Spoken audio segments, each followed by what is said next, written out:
Kondo-san. Pada zaman dahulu kala, di sebuah hutan, hiduplah keluarga tikus.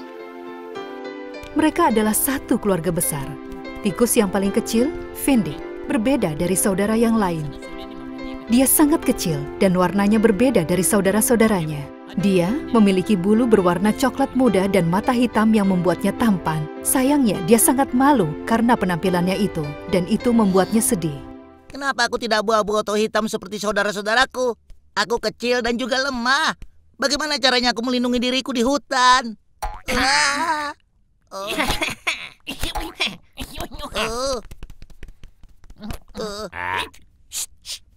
Siapa itu? Dia mulai menjadi takut dengan apapun. Bahkan pada sebuah daun yang jatuh bisa membuat dia langsung melompat. Ibunya selalu berusaha mendorongnya untuk menjadi lebih berani. Kenapa kau selalu merasa khawatir? Setiap binatang diciptakan berbeda untuk sebuah alasan. Mungkin suatu saat kau akan bisa mengerti. Kumohon jangan bersedih. Ayolah, beri ibumu ciuman. Tapi Findik tidak mendapatkan dorongan yang dia inginkan atau menjadi lebih tenang. Saudara-saudaranya selalu mengejeknya. Findik pengecut, Findik pengecut, Findik pengecut, Findik pengecut. Suatu hari, dia punya ide.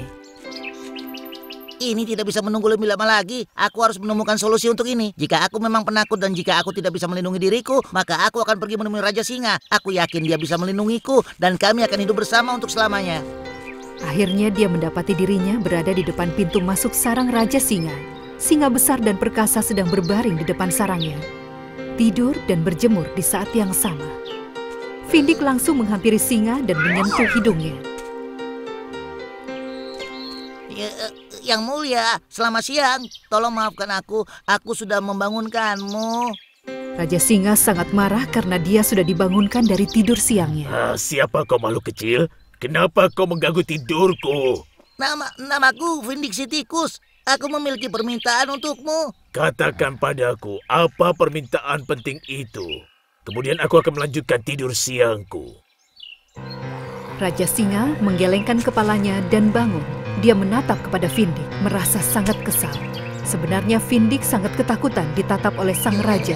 Dia sampai gemetar, tapi dia mengumpulkan keberaniannya dan menjelaskan situasinya. Seperti yang kau lihat, aku adalah tikus yang sangat kecil dan aku takut berada di hutan. Dengan izinmu, aku ingin meminta perlindungan darimu. Bantu aku dan mungkin suatu hari nanti aku bisa membantumu.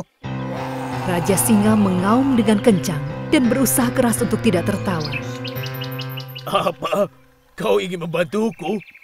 Kalau kau berada di kakiku dengan satu sapuan cakarku, kau bisa terbang ke udara. Pergilah. Sebelum aku menjadi semakin marah, ayo pulanglah.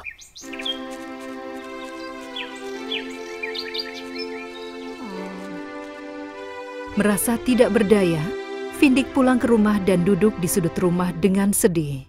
Bagaimana caranya supaya aku bisa jadi berguna? Aku harus mencari solusi sekarang juga. Tapi apa? Keesokan harinya, saat Raja Singa berjalan di hutan, tidak sengaja dia masuk ke dalam jebakan pemburu. Dia mendapati dirinya bergelantungan di pohon.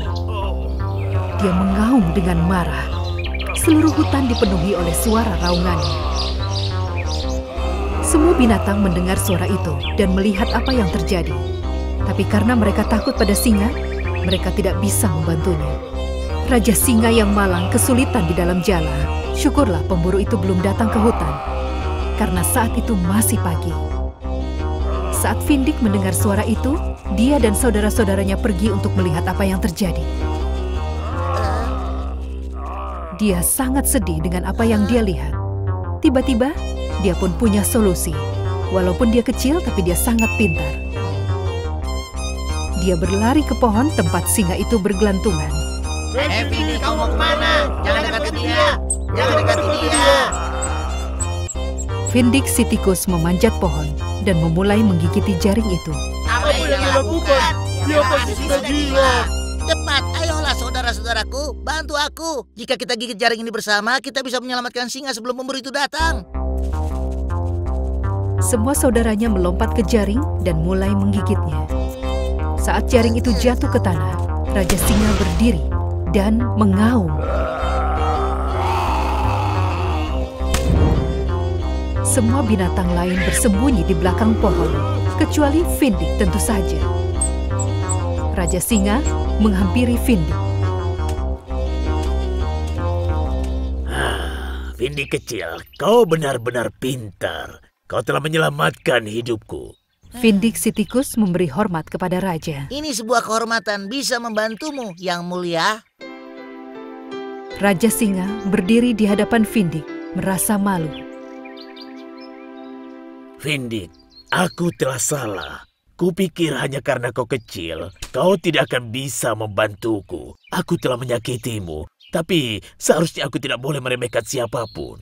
Karena dirimu, aku bisa menjadi percaya diri dan berani. Dan aku berhasil meraih tujuanku. Sebentar lagi pemburu itu datang. Ayo, kita ke sarangku. Kita bicara di sana. Terserah kau saja, rajaku. Raja Singa dan Findik pergi ke sarang raja. Di perjalanan, raja mengajari Findik bagaimana cara untuk menjadi lebih berani. Findik, aku sudah berpikir. Jika kau mau, aku bisa berbagi sarangku denganmu. Bagaimana menurutmu? Benarkah? Terima kasih. Aku bisa tinggal denganmu dengan sangat nyaman dan hebat. Dengan cara ini, aku juga bisa menemui ibu dan saudara-saudaraku kapanpun. Saat ini, Raja Singa sudah tidak lagi meremehkan siapapun. Dan Findik si tikus belajar kalau tidak buruk jika kau berbeda dari yang lain. Mereka menjadi teman baik dan hidup bahagia bersama. Pada zaman dahulu kala, di tempat yang jauh ada sebuah hutan yang di dalamnya terdapat banyak sekali jenis-jenis binatang. Mereka semua hidup bersama dengan baik. Saat musim dingin berakhir, mereka merayakan datangnya musim semi. Ini adalah saat di mana beruang akan bangun dari hibernasinya. Kelinci, antelop, dan tupai akan melompat gembira di bawah sinar matahari. Mereka akan menikmati cuaca yang hangat, mengobrol, dan bersenang-senang. Setiap musim semi akan ada beragam aktivitas. Suatu hari, para binatang sedang membahas tentang aktivitas dan kompetisi apa yang harus mereka lakukan untuk merayakan datangnya musim semi.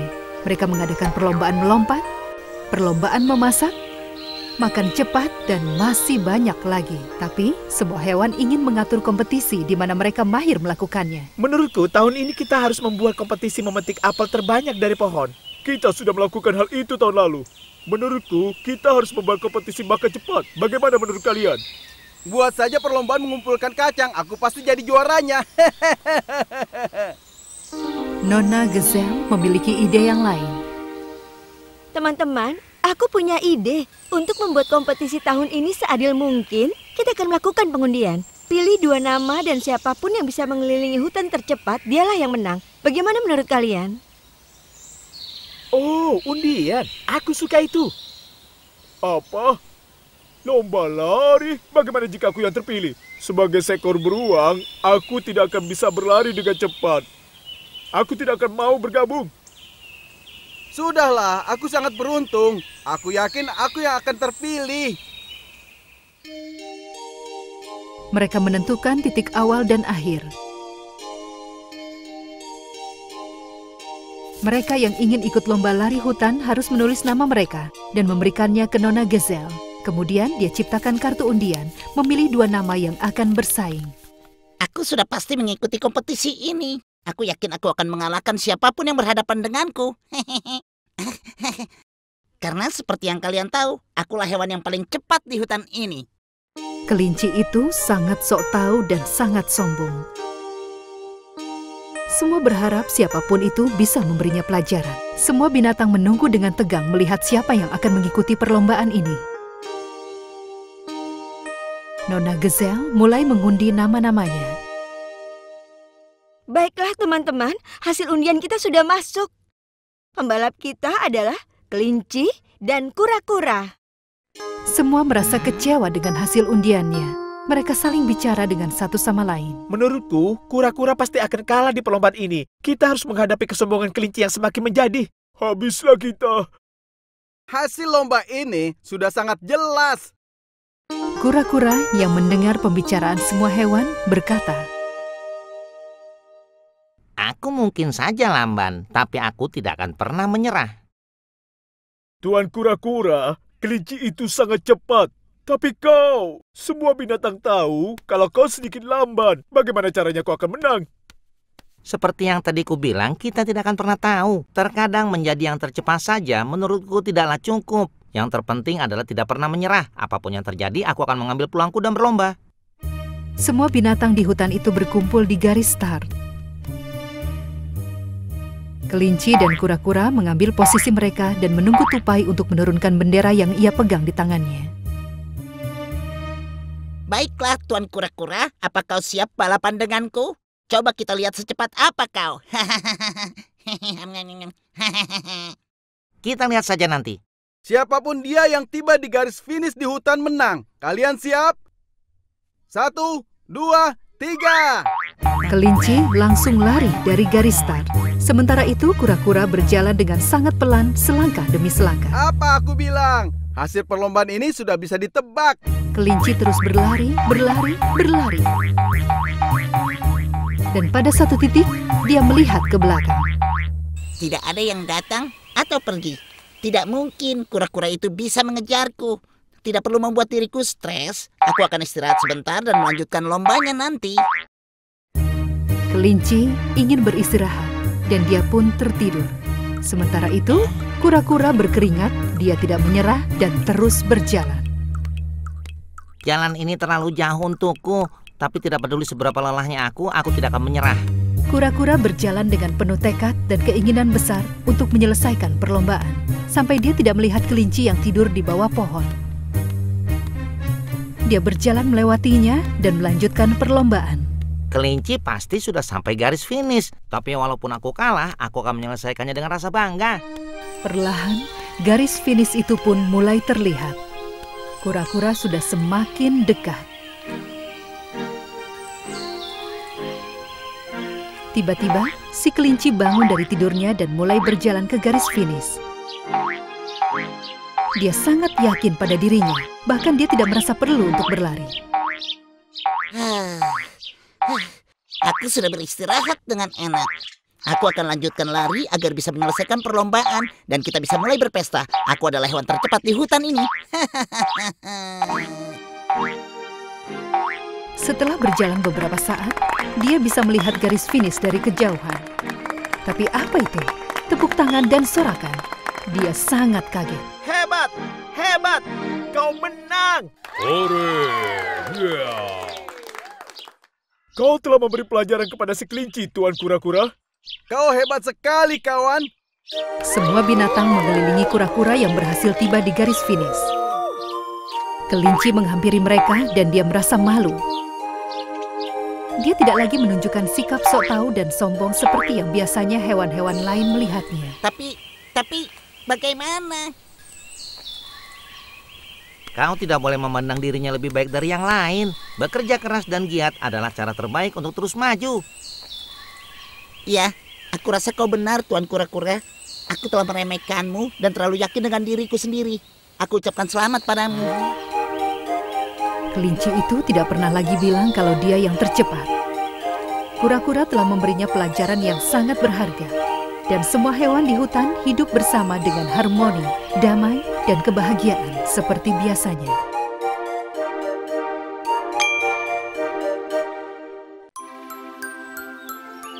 Pada zaman dahulu kala, di sebuah rumah kecil di hutan, hiduplah 3 ekor babi kecil, Hongki, Pongki, dan Mingki. Mereka tinggal bersama ibu mereka. Hongki adalah babi yang sangat malas, Pongki babi yang bebas dan santai, dan Mingki babi yang paling kecil. Dia pintar, selalu berpikiran ke depan dan pemberani. Dia bersikap sebagai ayah di rumah itu. Setiap kali ada masalah, ibu mereka selalu mengandalkan Mingki, sementara yang lain tidak pernah mau melakukan apapun. Walaupun ketiga bersaudara ini sangat berbeda, mereka saling menyayangi. Di waktu senggang, setelah makan dan tidur, mereka akan bermain petak umpet di hutan. 2, 3, 4, 5. Hongki dan Pongki selalu tidur siang di tempat mereka bersembunyi. Dan Minky akan menemukan mereka, membangunkannya dan mengenai mereka. Minky tidak punya pilihan lain selain menerima saudaranya apa adanya. Selalu aku yang jaga. Ini tidak adil. Aku bosan harus selalu mencari kalian. Biarkan aku tidur sebentar lagi. Dia akan menghabiskan waktu seharian mencariku. Anak-anak, kalian jangan jauh-jauh bermainnya. Kalian tahu berbahaya di hutan. Ada banyak serigala lapar. Hongki dan Pongki berharap ibu mereka akan melakukan segalanya untuk mereka. Sementara itu Minky selalu membantu ibu mereka. Suatu hari dia bicara dengan ibunya. Ibu, ini tidak bisa terus begini. Mereka yang harusnya membawa kayu dari hutan. Ibu pasti lelah harus memasak untuk kami setiap hari. Menurutku, aku dan kakak-kakakku harus pergi dan mengurus diri kami sendiri. Jangan konyol, Minky. Kalian semua adalah anak-anak ibu. Ibu sudah terbiasa. Tentu saja, Bu. Tapi saudara-saudaraku harus belajar bertanggung jawab. Itu akan baik untuk mereka. Bagaimana menurut Ibu? Sepertinya kau benar, Minky. Kita akan bicara dengan saudaramu besok dan langsung melaksanakan rencana ini. Ibu telah menyiapkan uang untuk kalian. Ibu akan membaginya 3 untuk kalian. Masing-masing harus membangun rumah. Kita akan lihat apa yang terjadi. Walaupun saudara-saudara Minky kaget dengan ide ibu mereka, ketiga anak babi mengambil tas mereka dan pergi keesokan harinya untuk memulai hidup baru. Semua sangat bersemangat. Mereka berpisah dengan ibu mereka di depan pintu. Ibu, aku minta maaf sudah membuatmu sedih karena selalu bermalas-malasan. Sampai jumpa. Ibu, aku tidak mendengarkanmu. Aku sudah membuatmu sedih. Aku minta maaf. Kumohon maafkan aku. Mulai sekarang aku akan mengingat semua yang kau katakan. Selamat tinggal.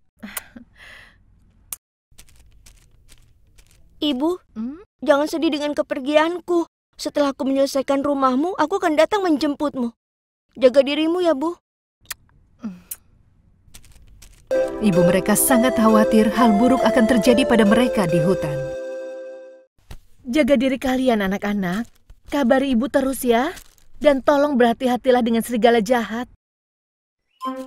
Ketiga babi berjalan sebentar dan akhirnya memutuskan tempat mana yang cocok untuk rumah mereka. Tempatnya cukup jauh dari rumah mereka. Itulah yang diinginkan oleh Minky. Dia tidak percaya pada kakaknya. Menurutnya mereka harus benar-benar belajar mengurus diri mereka sendiri dan tidak langsung pulang ke rumah begitu menemukan masalah. Hongki yang pertama menemukan tempat untuk rumahnya. Karena dia pemalas, dia memilih pilihan yang termudah. Aku akan buat rumah dari jerami dan juga buat tempat tidur jerami. Aku akan nyaman dan hangat saat musim dingin. Jadinya aku tidak perlu bekerja keras. Aku juga akan punya sisa uang karena membangun rumah jerami sangat murah dan mudah. Pongki juga hampir sama. Aku akan membuat rumah dari kayu. Aku akan mengecatnya dengan bagus. Itu pilihan terbaik. Jika aku menyewakan 1 kamar, aku tidak akan perlu bekerja lagi. Menurutku, membangun rumah kayu akan mudah. Apa kalian tidak waras? Bagaimana bisa membuat rumah dari jerami dan kayu? Lagi-lagi kalian memilih pilihan termudah. Kalau jadi kalian, aku akan memikirkannya lagi. Kau urus saja dirimu sendiri, anak kecil. Dia memberitahu kita apa yang harus kita lakukan. Kau babi kecil. Ketiga babi kecil membangun rumah mereka berdekatan. Hongki membangun rumah jeraminya hanya dalam waktu 1 hari. Dia bahkan sudah mulai tidur di tempat tidur jeraminya. Dan Pongki membangun rumah dalam waktu 1 hari dengan kayu yang dia beli. Oh, bahkan rumah ini terlalu bagus untukku. Selama aku memiliki atap di atas kepalaku, aku tidak mempedulikan hal lain. Minky akan membuat rumahnya dari batu bata. Pertama-tama, dia membawa batu bata. Dan kemudian dia menggali dasar yang besar. Kemudian, dalam beberapa hari ke depan, dia membangun rumah yang indah dengan 4 kamar dan perapian yang terbuat dari batu bata dan semen. Aku akan bawakan air dan kayu untuk orang-orang tua dan mengurus kebun mereka.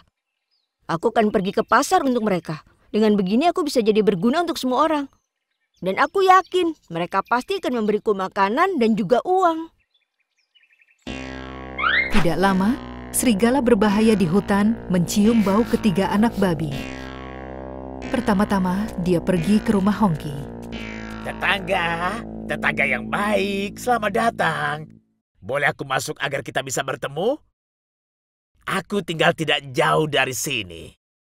Itu pasti suara serigala yang diperingatkan oleh ibu padaku. Setauku tidak ada tetangga di sekitar sini. Aku tahu siapa kau, serigala jahat. Aku tidak akan buka pintu ini. Serigala itu menjadi sangat marah. Ayo cepat keluar. Nafasku sangat kuat dan aku bisa meniup juga menerbangkan rumahmu ini. Juga meruntuhkannya. Tidak, rumahku sangat kuat. Tidak mungkin bisa hancur. Serigala itu mundur, menarik nafas, dan kemudian dia menghembuskan nafasnya ke arah rumah sekuat tenaganya.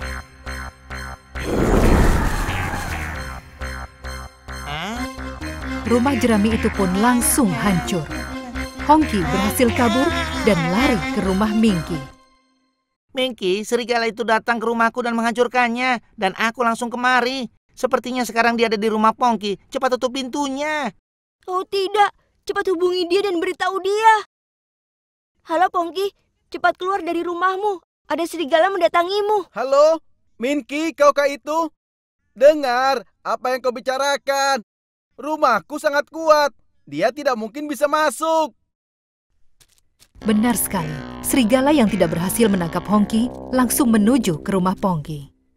Yuhu! Apa ada orang di rumah? Babi kecil, aku membawakan hadiah dari adikmu.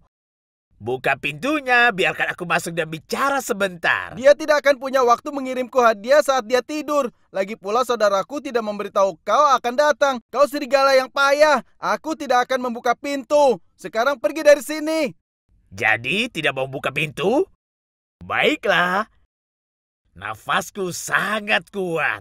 Dan sebentar lagi aku akan meniup rumahmu sampai hancur. Tidak mau pergi dengan tangan kosong, serigala jahat itu menendang rumah itu beberapa kali. Kemudian, setelah meniup rumah itu beberapa kali, akhirnya rumahnya pun hancur. Pongki berhasil meloloskan diri dan kabur ke rumah Minky. Cepat, buka pintunya, Minky. Serigala itu akan menangkapku, cepat. Minky mengajak kakaknya masuk. Ketiganya merasa gemetar ketakutan. Ketiganya duduk bersama dan mulai berpikir. Sekarang sepertinya giliranmu, Minky. Dia pasti akan datang. Iya, aku rasa juga begitu. Kita harus mencari cara untuk bisa bebas dari serigala ini selamanya. Tapi bagaimana? Ketiga babi mulai membuat rencana. Kita harus buat rencana. Iya, benar. Dan menunggu serigala itu datang. Saat serigala tiba di rumah Minky, dia memanggil mereka. Aku tahu kalian bertiga ada di sini. Ayo cepat keluar. Atau aku akan meniup rumah ini juga sampai hancur berantakan.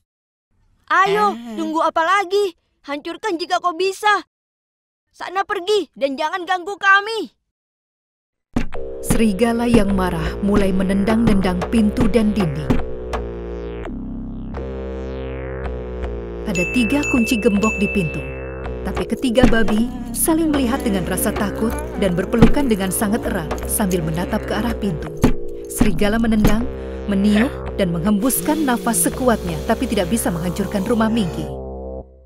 Tiba-tiba muncul ide di kepala serigala. Dia akan memasuki rumah lewat cerobong asap. Dia pergi naik ke atas rumah dengan menggunakan tangga. Dia memasukkan badannya ke dalam cerobong asap dan membiarkan tubuhnya jatuh ke bawah. Ketiga anak babi sudah menunggu saat ini. Mereka langsung menyalakan api di perapian dan melihat apa yang terjadi. Karena serigala tidak melihat asap dari cerobong asap, dia tidak memikirkan tentang api. Jatuh dengan cepat dan langsung ke dalam perapian. Dia membuat dirinya terbakar. Secepat pesawat jet, dia langsung naik ke atas cerobong sambil kesakitan.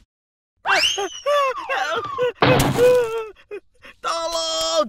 Aku terbakar! Tolong! Ketiga bersaudara itu berpelukan dengan gembira dan merayakan keberhasilan mereka lolos dari serigala. Akhirnya berakhir sudah teror serigala. Dia tidak akan pernah kembali lagi. Sekarang waktunya kita menjemput ibu. Rumahku besar dan ada banyak kamar untuk kita semua. Aku sangat merindukannya. Bagaimana dengan kalian? Aku tidak akan pernah bermalas-malasan lagi. Mulai sekarang aku akan pergi berbelanja. Aku juga sangat merindukannya. Dan mulai sekarang, aku yang akan mengurus kebun. Aku akan menanam buah dan sayuran dan membantu ibu kita. Ya, kita semua harus membantu ibu mengerjakan tugas rumah dan membuatnya nyaman. Kita bertiga juga bisa membantu para tetangga. Walaupun Hongki dan Pongki sudah banyak berubah, semua orang mulai meminta saran kepada Minky yang pintar. Dengan akhir yang indah ini, mereka mengajak ibu mereka tinggal bersama dan mereka hidup bahagia selamanya. Hey guys, subscribe channel kita ya, Kondosan. Dan tonton cerita dongeng yang paling populer, kartun, dan sajak anak-anak di channel kita. Jangan lupa juga klik lonceng notifikasinya ya.